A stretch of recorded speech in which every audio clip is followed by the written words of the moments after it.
Agora são 8h36, em memória aos 27 anos do massacre do Carandiru e por todas as mortes executadas pelo Estado, a Frente Estadual pelo Desencarceramento de São Paulo, em conjunto com diversos coletivos e movimentos sociais, marcam, neste ano de 2019, um ato de basta ao banho de sangue promovido por agentes do Estado, em um ato de memória aos nossos mortos que vai ocorrer hoje, às 5h30 da tarde, na Praça da Sé, em frente à Catedral. E para falar a respeito desses 27 anos do massacre do Carandiru, nós temos aqui em nossos estúdios MC Crick, ele que é sobrevivente do massacre do Carandiru. Bom dia, MC. Bom dia. E a gente tem também a participação por Skype da Isabel Figueiredo, ela que é advogada e integrante do Conselho do Fórum Brasileiro de Segurança Pública. Bom dia, Isabel. Bom dia, tudo bem? Tudo certo. Bom, primeiro a gente vai começar aqui com a participação do MC Crick e eu queria saber de você primeiro como que foi essa sua passagem pelo sistema prisional brasileiro, né, paulista. No caso, foi muito tempo que você passou lá, né, MC? Realmente foram 28 anos dentro do sistema prisional. Mas eu tenho que lembrar que antes desse estar no sistema prisional da idade maior, eu já tinha cumprido muita na idade menor. Nasci praticamente dentro do juizado de menor.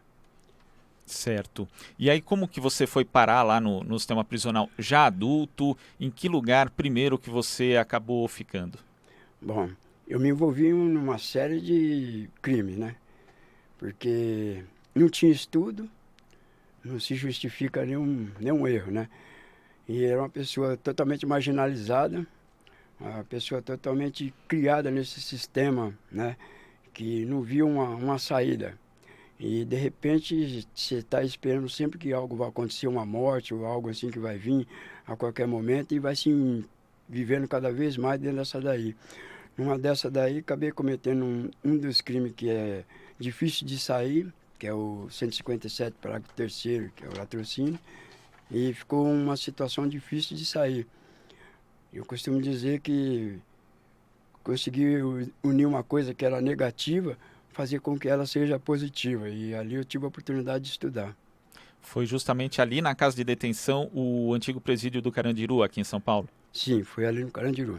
E como que foi esse encontro? Como que foi essa oportunidade para você?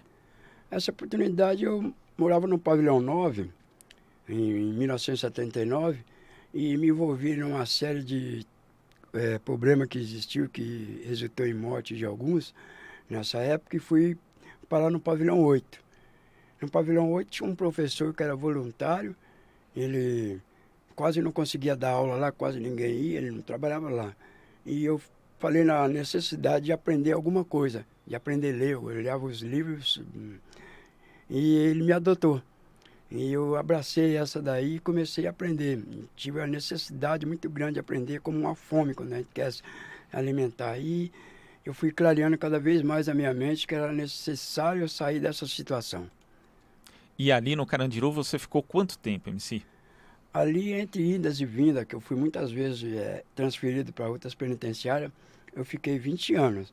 E no total, assim, entre idas e vindas, fiquei 28 anos no sistema prisional. Então você ficou ali até a desativação do presídio, praticamente? Sim, fiquei sim. E como foi ali o dia do massacre em si, né? Porque você disse que estava no Pavilhão 9, que foi justamente onde se desencadeou todo esse processo que resultou no massacre, mas depois você foi transferido para o Pavilhão 8. Então como que foi esse dia? Você pode falar para a gente a sensação, o que aconteceu ali? Bom, é uma situação que eu lembro todo dia primeiro, começa a vir na mente. Eu morava no Pavilhão 8, mas a minha janela era muito pertinha do 9. No Pavilhão 9. Eu tinha cela lá, que tinha companheiros lá, e eu tinha uma carteirinha trânsito, chamava trânsito, que eu tinha como encarregado da cultura, eu poderia andar em todos os pavilhões. E eu sempre estava no 9, no 8, no 5, né? E de repente se falava que estava tendo uma confusão lá no Pavilhão 9, com 3 companheiros. E realmente os encarregados iam lá e resolviam, os carregados do 8, e lá resolvia a confusão para não gerar o morte, ou muitas vezes acabava em morte mesmo, né? Quando não tinha problema. Mas só que nesse dia um funcionário não deixou ninguém ir para o 8 para resolver essa questão. E chamaram a PM. Quando falaram que a PM estava para entrar, a gente, como todos os presos, já tira a roupa, já fica esperando para saber em que pavilhão vai entrar. E nessa hora, eu fiquei, como todos, eu fiquei também esperando eles com a mão na cabeça e falaram, eles vão entrar no 9. Aí tem aquele barulho ensurdecedor, aquela batida que deixa a gente louco, né? Porque eles vão entrando com aquilo lá, é uma coisa psicológica, né? Então, cada vez que vai chegando aquela batida, vai chegando perto. E, de repente, eles entraram no 9 e começou a se ouvir muito tiro. Era muito tiro demais, uma gritaria. E ninguém conseguia se comunicar, porque ninguém era louco de subir na janela para olhar. Eu mesmo não ia olhar, né? Mas era muito perto, era visível assim, o que estava acontecendo ali. De repente, aquela gritaria, aquele montão de gente gritando e tomando tiro, né? E também facadas, né? E, de repente, a coisa durou um tempo, assim, que não dá para prever quanto tempo que durou. Mas foi rápido. Essa ação de tiros foi rápida. E, de repente, parou. Parou-se tudo e começaram a sair a primeira tropa, e alguns tirando corpos, e depois entrou uma segunda tropa, começou a tirar o corpo, desativar o local, e começou a abrir para os encarregados do pavilhão 8 e lá até o pavilhão 9, para ajudar lá a tirar alguns de lá, a limpar, e eu era encarregado e eu fui para lá. Eu fui um dos primeiros a chegar no pavilhão 9. Quando eu cheguei, ainda encontrei algumas vísceras no chão, sangue, muito sangue. Sangue demais. E a gente fui trazer aqueles meninos que para mim era tudo novo, né? A maioria que morreu era tudo novo. Nem tinha condenação. O que acontece no pavilhão 9 era tudo menores, praticamente assim, 19, 20 anos. Muito jovens. Muito jovens. E recém-saído da FEBEM, né? Então o que acontece? Eles estavam todos assustados. Então tinha que tirar ele daquele lugar, levar para o 7, pavilhão 8, ou para algum outro pavilhão, menos ficar ali. E coube a gente fazer aquela faxina lá. E como que ficou ali para quem, como você ouviu, para quem acompanhou, ou seja, para as pessoas que sobreviveram àquilo? Como é que foi a sensação? O que vocês conversavam a respeito? O que vocês conversam ainda hoje, né? Se existe contato com essas pessoas? É uma sensação muito diferente. Eu sou uma pessoa que eu nasci nisso, eu vivi sempre nisso. Não é um massacre, um sangue ou algo que me tirava, como muitas pessoas costumam ter aquela sensação quando vê sangue ou algo assim, uma coisa cruel, ele já se transforma. Para mim parecia uma coisa normal. Já havia acontecido outra ocasião, que nem em 82, vi morrer vários ali no pavilhão 9, no pavilhão 2, né? Então uma coisa como normal. Mas a conversa ali naquela situação queria acontecer mais. Nós estávamos esperando a morte a qualquer momento. Eles vão voltar de novo e a gente precisa urgente fazer alguma coisa, fazer barricada, sei lá. E começamos a culpar um funcionário, que eu não me lembro o nome dele agora. E esse funcionário, ele tinha condições dele evitar toda essa situação. Não se culpa muito, tudo bem, a PM matou, a PM fuzilou. Teve um comando nisso daí, mas teve um funcionário que ele podia evitar. Os funcionários do pavilhão 9, eles tinham condições de ter evitado esse massacre. Mas era uma coisa que estava prevista para acontecer qualquer hora no pavilhão 8. Que o pavilhão 8 era um pavilhão cheio de residentes e eles visavam esse pavilhão. E de repente aconteceu no pavilhão 9, onde era mais vulnerável. Então a gente ficou naquela esperança. Então o comentário é aquele, qual que é o momento que eles vão invadir, qual é o momento que a gente vai. O que a gente vai fazer? A gente precisa fazer alguma coisa para que a gente fizer uma barricada. Como fazer uma barricada com PM? Então ficou aquela sensação que a qualquer momento vamos morrer mais gente. Toda hora a gente está assustado. Eles vão entrar de madrugada, como eles entravam de madrugada. No outro dia, os encarregados foram todos transferidos para a penitenciária de Araraquara, e eu fui um desses. É como se a gente fosse culpado do que aconteceu ali. E que a gente pudesse relatar alguma coisa, delatar alguma coisa do que a gente viu. Eu, por exemplo, eu não vi nada, eu só ouvi. Não posso relatar o que eu não vi, mas eu ouvi muito e depois, logo em seguida, a gente chegou e começou a turma tudo a falar. Tinha um companheiro numa cela, Maurício, ele sempre fala para mim, fala nas entrevistas, que ele foi o último a não morrer. Era a vez dele morrer. E tinha um tenente, que eu não lembro o nome, foi o que conteu tudo, ele parou tudo. Ele falou, para, ele não chega, já fizeram muitas coisas. E ele era a pessoa a ser morrida naquela hora. e foi salvo naquele momento ali. Era uma das testemunhas maiores, porque aquele ali realmente é um sobrevivente. Ele ficou pensando, se eu passar por cima desse corpo e cair, eles vão me matar. E sobreviveu de uma forma que é interessante, que nessa hora você tem que fazer de tudo para não fazer nada de errado, porque a PM é muito cruel. Somente aquelas pessoas que estavam ali, não posso falar todos os PM, não digo assim, mas a crueldade é muito grande naquele que se diz militar, que não é militarizado, né? Então, a gente sabendo que aquela crueldade podia acontecer a qualquer momento, então a gente ficou comentando isso aí, qual o momento que eles vão voltar. Então, aquela sensação de morte ficou por vários dias. Quando a gente foi transferido, por exemplo, que a gente entrou dentro do camburão para ser transferido, bom, provavelmente vão matar a gente. Era essa sensação que a gente tinha, que a gente ia acabar morrendo. Porque era uma testemunha muito forte, sendo encarregado, aqueles encarregados que andavam todos os pavilhões e se envolviam em tudo. E meu nome foi envolvido nesse inquérito. Uma coisa que sou testemunha e que não pude nem dar meu depoimento direito, né?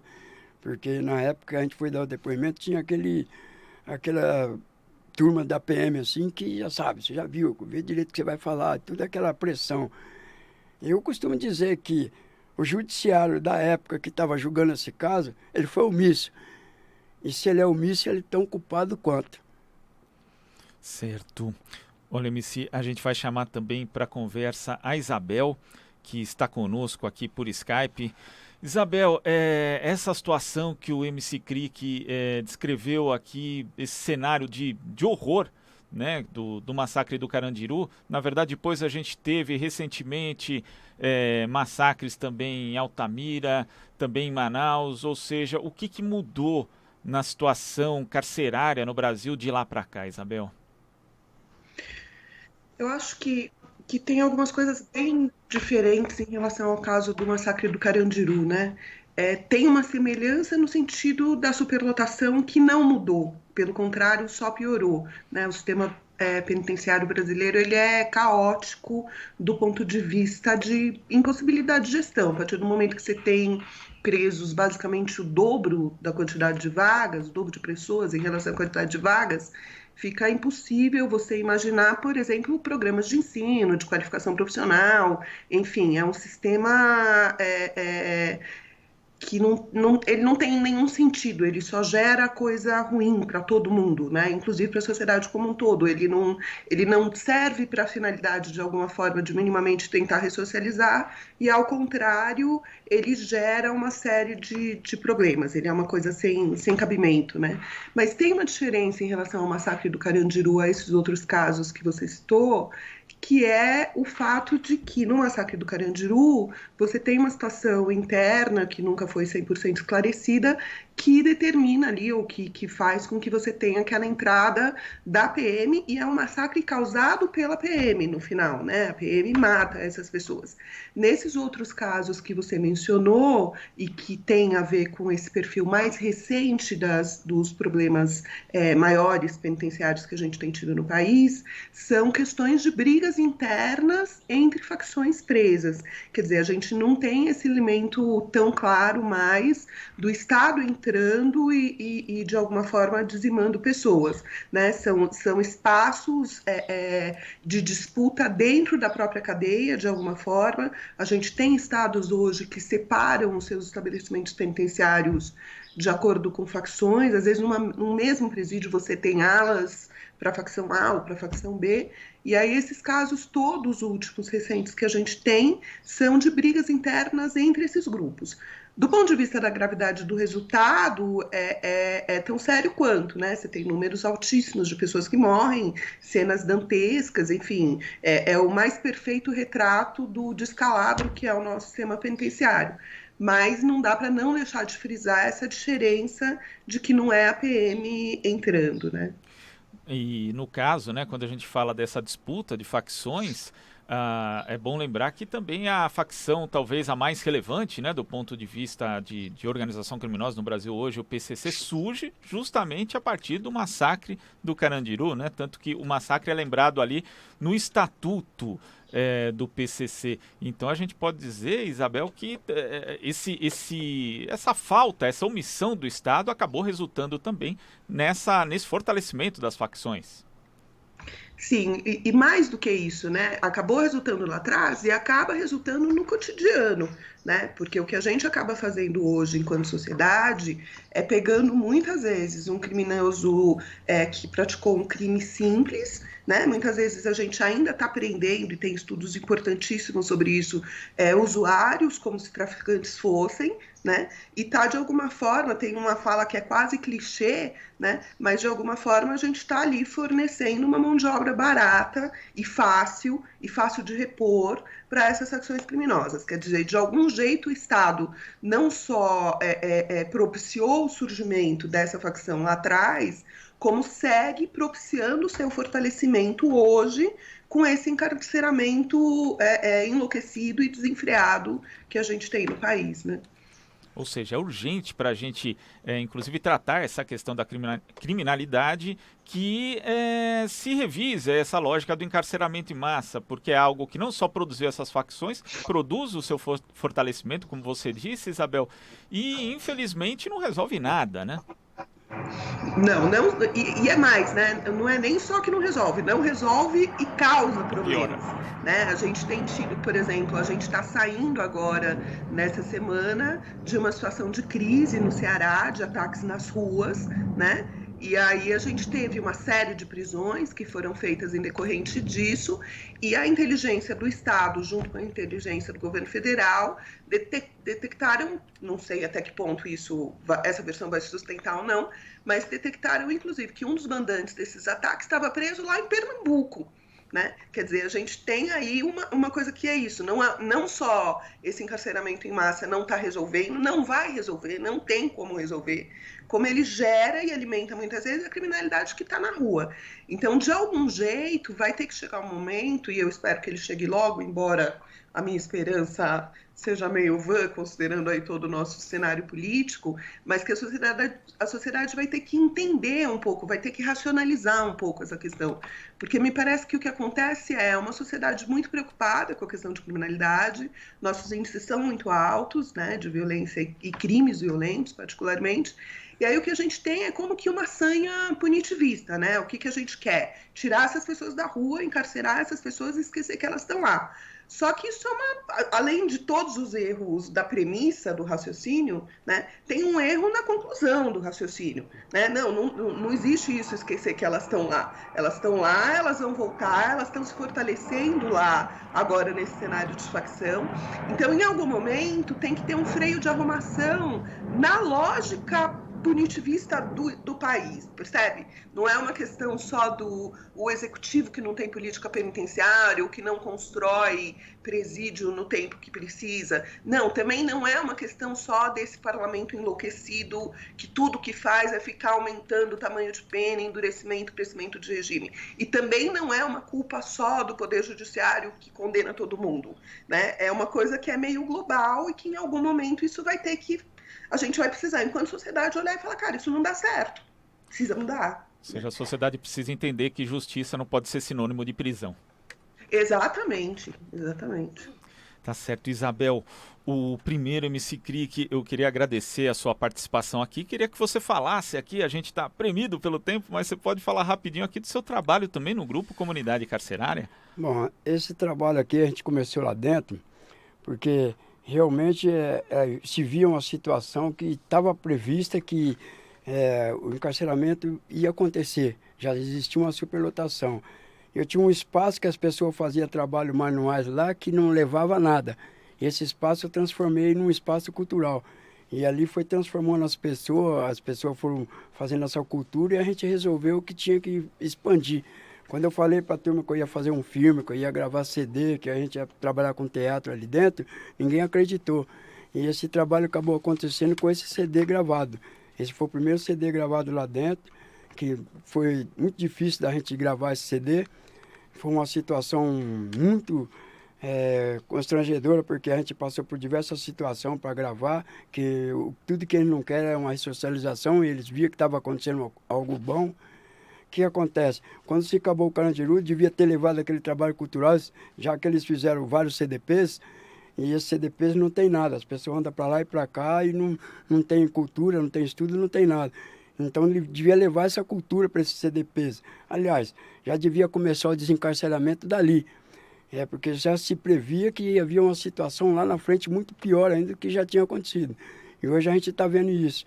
Se a gente não conter essa situação, agora que o momento está difícil, a tendência é ter muito mais. Então esse trabalho que a gente faz na comunidade carcerária é para estar ajudando essas pessoas que saem de lá de dentro, que a gente faz um trabalho com os egressos e também com os menores da Fundação Casa, para que a gente possa estar ajudando essas pessoas a não voltar para essa malha do bumerangue de ir e voltar para o crime. Então, esse o trabalho da comunidade carcerária.